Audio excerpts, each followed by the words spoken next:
Praise the lord. ప్రభువైన యేసుక్రీస్తు నామమున మీ అందరికీ శుభములు. మన యొక్క దిన భాగముల నుండి హెబ్రీయులకు రాసిన పత్రిక 13వ అధ్యాయము 1వ వచనం. సహోదర ప్రేమ నిలవరంగా ఉండనీయుడి, ఆతిథ్యం చేయ మరువకుడి. సహోదరుడు అని ఎవరని కొందరు యేసుప్రభు దగ్గరికి వచ్చి లూకా సువార్తల్లో కొందరు ప్రశ్నిస్తారు. అయితే యేసుప్రభు అంటారు కదా, ఒక వృత్తాంత రూపంలో ఈ ఉదాహరణ చెప్తారు. ఒక మనుష్యుడు దొంగల చేత కొట్టబడి ఒక ప్రాంతంలో పడిపోయి ఉండగా అనేకులు వస్తున్నవారు వెళ్తున్నవారు చూస్తున్నారు, కానీ ఎవరు సహాయపడడానికి ముందుకు రావట్లేదు. అందులో ఒక మంచి సమరయుడు వంటి ఒక మనుష్యుడు ఆయనను చూసి ఆయన దగ్గరికి వచ్చి జాలిపడి ఆయన గాయములు కట్టి నూనెతో రాసి తన వాహనం ఎక్కించుకొని ఎక్కడైనా కొంత చిన్న ఫస్ట్ ఎయిడ్ లాంటిది సర్వీసెస్ దొరుకుతాయేమో అని ఒక చిన్న సంత దగ్గర తీసుకెళ్ళి ఆయనకు కావాల్సిందంతా ఇప్పించగలిగాడు. అంతేకాదు, ఇంకా ఏమన్నా అయితే నేను మరలా వచ్చినప్పుడు నేను ఇవన్నీ చెల్లించదని చెప్పి ఆయనకు కావలసిన ప్రతిదీ అనుగ్రహించి వెళ్ళిపోతాడు.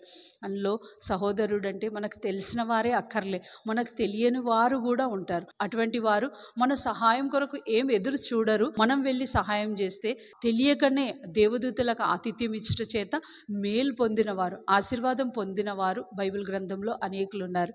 అయితే ఇక్కడ దేవుని వాక్యం ఏమని చెప్పబడుతుంది అని అంటే, మనం కూడా అటువంటి వారికి ఆతిథ్యం ఇచ్చిన ఎడల దేవుని ప్రేమను చూపించిన వారమవుతాం.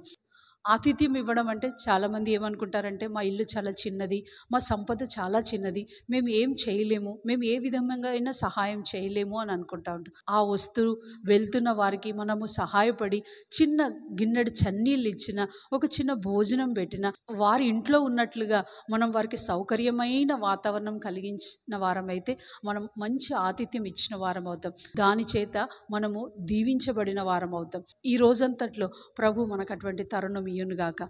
ప్రార్థన చేసుకుందాం. ప్రియమైన తండ్రి, యేసు ప్రభు ఘనమైన నామంలో నీ వంటి సహోదర ప్రేమ మేము కూడా కలిగి ఉండుటకు దేవా మాకు సహాయం దయచేయండి.